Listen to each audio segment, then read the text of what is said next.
Hello बच्चों, कैसे हैं आप? आशा करती हूँ आप अपने स्वास्थ्य का ध्यान रख रहे होंगे।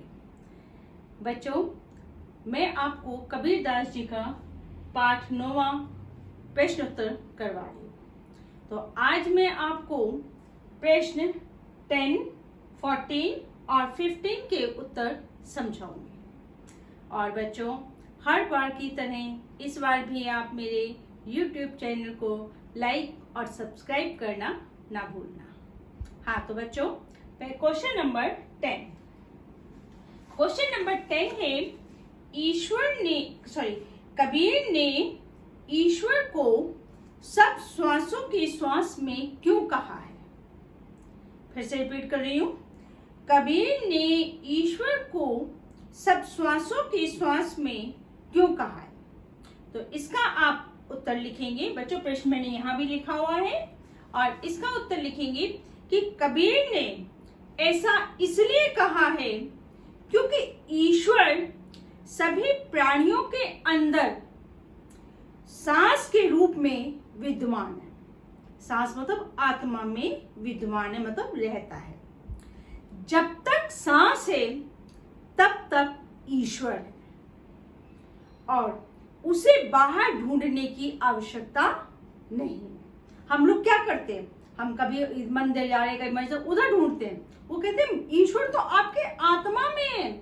आप अपनी मन की बात सुनो, मन का कहा मानो। ईश्वर सबकी श्वासों में रहते हैं। ये था आपका प्रश्न नंबर 10। इसके बाद आपका क्वेश्चन नंबर 14 आपको करवा रही हूं। प्रश्न है, संकलित साखियों और पदों के आधार पर कबीर के धार्मिक और सांप्रदायिक सद्भाव संबंधी विचारों पर प्रकाश डालिए। कबीर दास जी ने जो धार्मिक संप्रदायों के बारे में क्या कहा है, इस पर हमें बताना है। तो आप लिख सकते हैं, कबीर धर्म को नहीं मानते थे। कबीर जो थे वो धर्म को नहीं मानते थे। वो हिंदू मुस्लिम दोनों के धर्मों का सम्मान करते थे।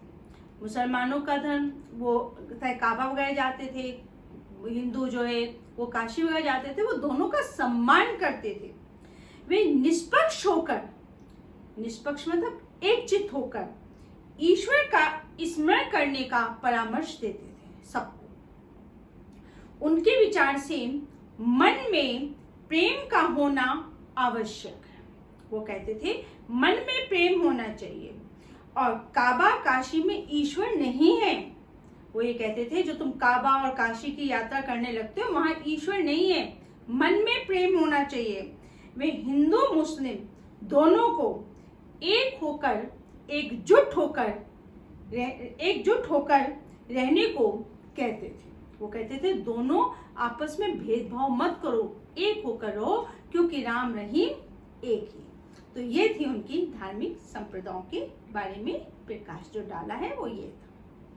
अब आप क्वेश्चन नंबर 15 है, निम्नलिखित शब्दों के तत्सम रूप लिखिए। इनका सरल रूप लिखना है। तो तत्सम में आ जाता है सरल रूप। तो पहला है पखा पखी।